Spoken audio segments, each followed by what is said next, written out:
تاریخ کے کچھ لمحے ایسے ہوتے ہیں جہاں ایک لفظ بولنا یا خاموش رہ جانا صرف ایک انسان کا نہیں بلکہ پوری امت کا مستقبل طے کر دیتا ہے۔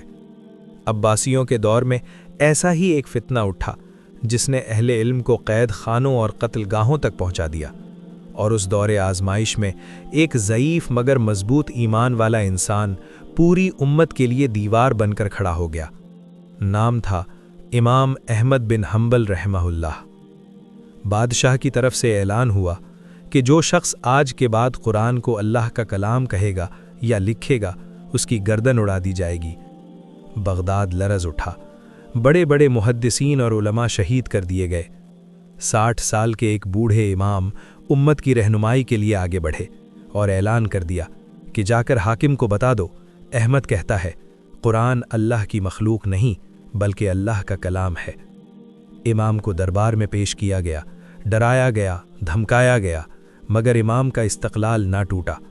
مامون الرشید مر گیا اور اس کا بھائی معتصم حاکم بنا۔ اس نے امام کو 60 کوڑوں کی سزا سنا دی۔ وہ دن آ پہنچا، امام کو زنجیروں میں جکڑ کر لایا گیا۔ بغداد کی گلیاں انسانوں سے بھری تھیں۔ اسی ہجوم میں ایک شخص صفیں چیرتا ہوا آگے آیا اور چیخ کر بولا، احمد، احمد، کیا مجھے جانتے ہو؟ امام نے فرمایا، نہیں۔ وہ بولا، میں ابو الہیثم ہوں، بغداد کا سب سے بڑا چور۔ میں 1200 سے زیادہ کوڑے کھا چکا ہوں، مگر یہ مجھ سے چوریاں نہیں چھڑا سکے۔ اگر میں چوری چھوڑ دوں تو صرف میرے بچے بھوکے مر جائیں گے، لیکن اگر تم نے حق چھپا لیا تو پوری امت برباد ہو جائے گی۔ یہ سن کر امام غش کھا کر گر پڑے۔ ہوش آیا تو دربار میں تھے۔ حبشی جلاد کوڑے برسا رہا تھا۔ 30 کوڑے ہو چکے تھے۔ معتصم نے کہا، اب کہہ دو۔ امام نے فرمایا، میں مر سکتا ہوں مگر محمد صلی اللہ علیہ وسلم کے دین میں ریتی برابر تبدیلی برداشت نہیں کر سکتا۔ کوڑے پھر برسنے لگے۔ ایک وزیر کو ترس آیا، کہنے لگا، امام بس ایک مرتبہ میرے کان میں کہہ دیں کہ قرآن مخلوق ہے، میں بادشاہ سے سفارش کر دوں گا۔ امام نے فرمایا، تم میرے کان میں کہہ دو کہ قرآن مخلوق نہیں، اللہ کا کلام ہے، قیامت کے دن میں رب کے سامنے تمہاری سفارش کر دوں گا۔ تقریباً 28 ماہ قید و بند اور کوڑوں کی سختیاں جھیلنے کے بعد حکومت تھک گئی اور امام کو رہا کر دیا گیا۔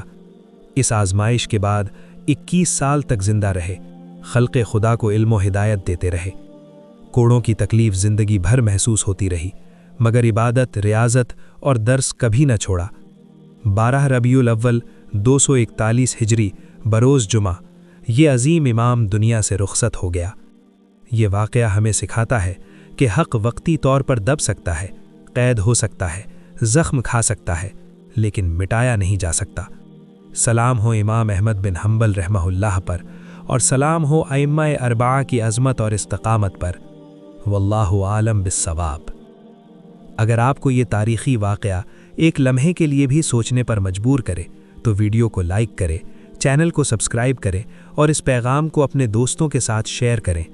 شاید آپ کا ایک شیئر کسی اور کے ایمان کو مضبوط کر دے۔ جزاکم اللہ خیراً کثیرا۔